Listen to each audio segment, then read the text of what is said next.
बंगाल में राशन घोटाले को कैसे अंजाम दिया गया, इस घोटाले में कौन कौन शामिल है, इसके तार कहां तक जुड़े हैं, ममता के किचन कैबिनेट के और कौन कौन से चेहरे फंसने वाले हैं, इसका खुलासा हो गया है। दीदी के करीबी मंत्री ज्योति प्रिय मलिक को ईडी ने कैसे पकड़ा, फिर शाहजहां और शंकर आध्या तक ईडी कैसे पहुंची। आज इंडिया टीवी पर राशन घोटाले के उस काले सच के ऊपर से पर्दा उठाने जा रहा है, जिसके बाद पश्चिम बंगाल के कई हाई प्रोफाइल लोगों की नींद उड़ जाएगी। आप क्या सोचते हैं कि यह घोटाला कितने करोड़ का हो सकता है? 100 करोड़ का, 200 करोड़ का, 1000 करोड़ का? नहीं, ये उससे बहुत बड़ा है। इसमें ब्लैक मनी को व्हाइट करने का खेल कैसे हुआ, ये बताएंगे आपको। कितनी रकम व्हाइट की गई, पैसा किस रूट से ढाका और दुबई भेजा गया और फिर किस किस के अकाउंट में क्रेडिट हुआ, इस रिपोर्ट की एक एक इंफॉर्मेशन चौंकाने वाली है। काली कमाई का खेल एक चिट्ठी से कैसे खुल गई पोल। हवाला का कारोबार, गरीबों का राशन गए डका। ममता के भ्रष्टाचारी मंत्री का मुंशी कौन था?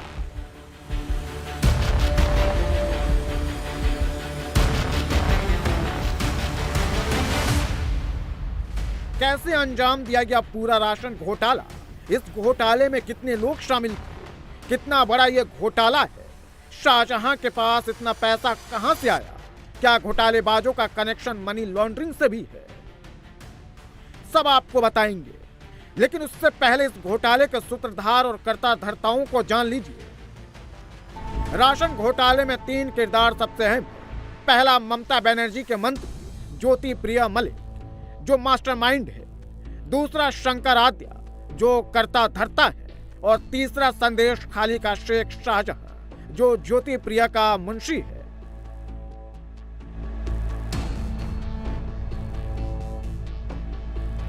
यानी पैसे का पूरा हिसाब किताब इन्हीं के पास रहता था।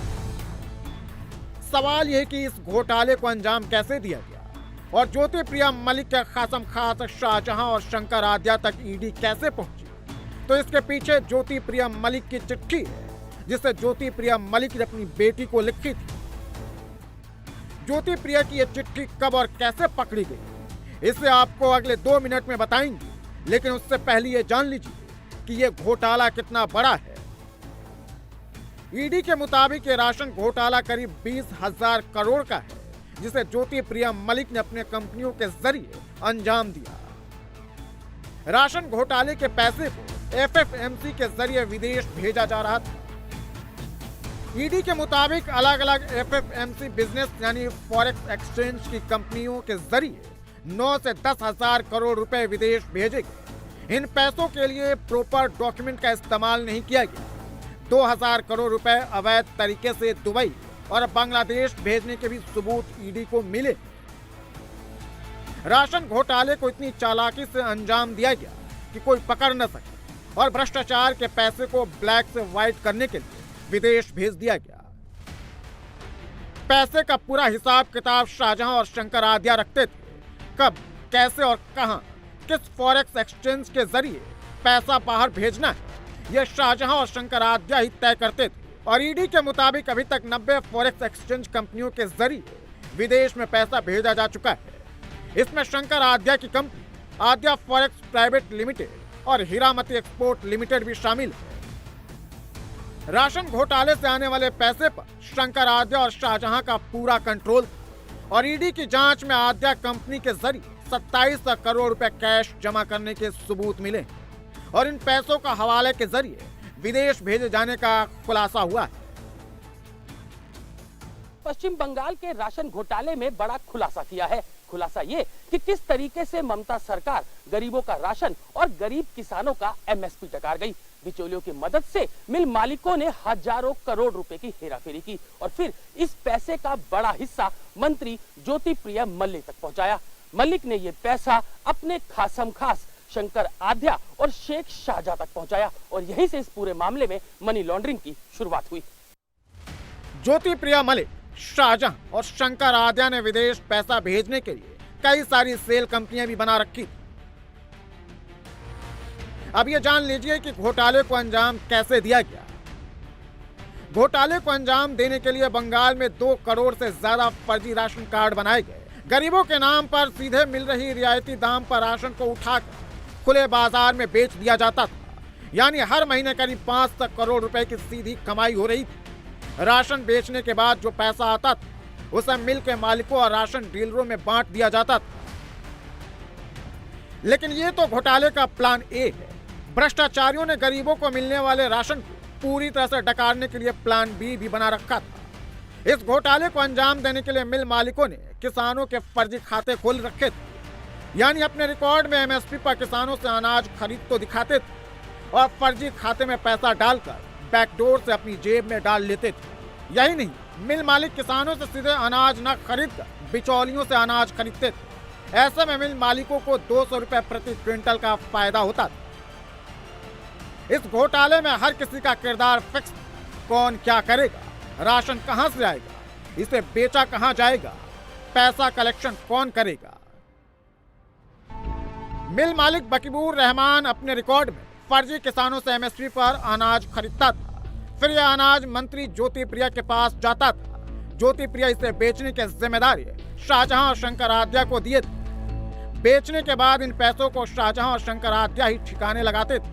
शाहजहां ममता बनर्जी के भतीजे अभिषेक बनर्जी के करीबी बताया जाता है।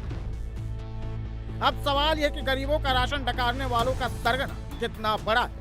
ईडी सूत्रों का दावा है कि मंत्री ज्योति प्रिया मलिक ने राशन घोटाले का बड़ा हिस्सा अपने भरोसेमंद शेख शाहजहां और शंकर आद्या तक पहुंचाया। शेख शाहजहां ने जहां इस पैसे से अपने इलाके में मत्स्य पालन के लिए बड़े बड़े तालाब बनवाए, तो वहीं एक बड़ी मार्केट भी बनाई। वो इस पैसे को दुगना करने में लग गया। तो वहीं शंकर आद्या ने हजारों करोड़ रुपया अपनी 90 फॉरेक्स कंपनियों के जरिए विदेश भेजा। इसमें से ज्यादातर पैसा दुबई भेजा गया। ईडी सूत्रों का दावा है कि ये पैसा या तो डायरेक्ट दुबई भेजा गया या फिर बांग्लादेश के जरिए दुबई पहुंचा। राशन घोटाले का खुलासा केंद्र सरकार के एक आदेश के बाद हुआ, जब केंद्र सरकार ने one nation one ration card योजना के तहत बिना बायोमेट्रिक वेरिफिकेशन राशन देने पर रोक लगा दिया। और जब बंगाल में राशन कार्ड धारकों का बायोमेट्रिक वेरिफिकेशन कंप्लीट हुआ तो 20,000 करोड़ का राशन घोटाला सामने आ गया। इस राशन घोटाले में सबसे पहले ईडी ने राइस मिल मालिक बकीबूर रहमान को पकड़ा। बंगाल में इसी के मिल से ज्यादातर इलाकों में राशन जाता था। फैक्ट्री से निकलने वाला ट्रक राशन डिस्ट्रीब्यूटर्स के पास न जाकर खुले बाजार में बेच दिया जाता था। सवाल यह कि ईडी शाहजहां और शंकर आद्या के पास कैसे पहुंची, तो इसके पीछे ज्योति प्रिया मलिक की चालाकी है। 26 अक्टूबर 2023 को ईडी ने ज्योति प्रिया को गिरफ्तार किया, लेकिन बीमारी के कारण उन्हें अस्पताल में भर्ती कराना पड़ा। और यही वो जगह है जहां से गरीबों के राशन को डकार कर भ्रष्टाचार की खड़ी की गई इमारत को बनाने में शाहजहां और शंकर आद्या के नाम का खुलासा हुआ। अस्पताल में भर्ती होने के दौरान ईडी ज्योति प्रिया के कमरे में सीसीटीवी फिट कर दी ताकि आने जाने और मिलने वालों पर नजर रखी जा सके। लेकिन ज्योति प्रिया अपनी प्राइवेसी का हवाला देकर इसके खिलाफ कोर्ट चला गया। इसके बाद ईडी सीसीटीवी हटाने को तैयार हुई, लेकिन फिर ज्योति प्रिया के वार्ड के बाहर सीआरपीएफ की तैनाती पर ईडी अड़ गई। ज्योति प्रिया भी सीआरपीएफ की तैनाती पर तैयार हो गया और कैमरे को हटाए जाने के दौरान ज्योति प्रिया ने अपनी बेटी को एक चिट्ठी लिखी, लेकिन उस चिट्ठी को वो अपनी बेटी तक पहुंचा पाता सीआरपीएफ ने पकड़ लिया। सूत्रों का दावा है कि पश्चिम बंगाल की पुलिस शेख शाहजहां का पूरे तरीके से सपोर्ट कर रही है। ईडी की टीम जब शुक्रवार को शेख शाहजहां के ठिकानों पर पहुंची थी तो उसके अधिकारियों के साथ जमकर मारपीट की गई थी। इस मारपीट में ईडी के 3 अधिकारी समेत पैरामिलिट्री फोर्स के कई जवान घायल हुए थे। जो शिकायत ईडी ने पुलिस को दी है उसमें पुलिस ने शेख शाहजहां और उसके सपोर्टर्स के खिलाफ जमानती धाराओं में मुकदमा दर्ज किया है, जबकि जो शिकायत शेख शाहजहां की तरफ से दी गई है उसमें ईडी अधिकारियों के खिलाफ गैर जमानती धाराओं में मुकदमा दर्ज किया गया है। इससे यह साबित होता है कि किस तरीके से पश्चिम बंगाल की पुलिस शेख शाहजहां का बचाव कर रही है। ईडी के मुताबिक उस चिट्ठी में ज्योति प्रिया ने अपनी बेटी को शाहजहां के पास से पैसा लेने को कहा था। अब आप समझ गए होंगे कि शाहजहां के 3 आलीशान बंगले का राज क्या है। 100 बीघा में शाहजहां ने बाजार कैसे बनवाया,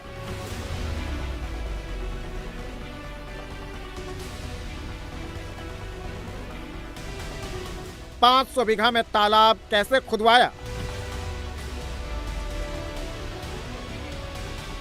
राशन घोटाले से मिलने वाले पैसे को शाहजहां यहां ब्लैक से व्हाइट कर रहा था। शाहजहां के करोड़ों के साम्राज्य के पीछे गरीबों का पैसा है। फिलहाल शाहजहां फरार है और ईडी उसके बांग्लादेश भाग जाने का शक जता रही है। शाहजहां के खिलाफ लुकआउट नोटिस जारी कर दिया गया है, लेकिन 72 घंटे बाद दीदी की पुलिस उसे ढूंढ नहीं पाई।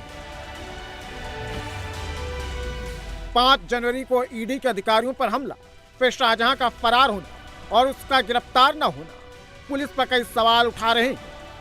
पुलिस शाहजहां और ईडी की शिकायत पर जिन धाराओं में केस दर्ज की है, उसमें पुलिस की भूमिका भी संदेह के घेरे में।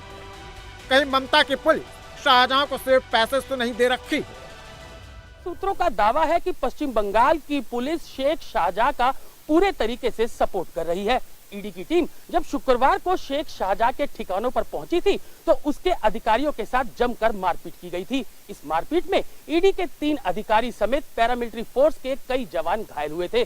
जो शिकायत ईडी ने पुलिस को दी है, उसमें पुलिस ने शेख शाहजहां और उसके सपोर्टर्स के खिलाफ जमानती धाराओं में मुकदमा दर्ज किया है, जबकि जो शिकायत शेख शाहजहां की तरफ से दी गई है, उसमें ईडी अधिकारियों के खिलाफ गैर जमानती धाराओं में मुकदमा दर्ज किया गया है। इससे यह साबित होता है कि किस तरीके से पश्चिम बंगाल की पुलिस शेख शाहजहां का बचाव कर रही है।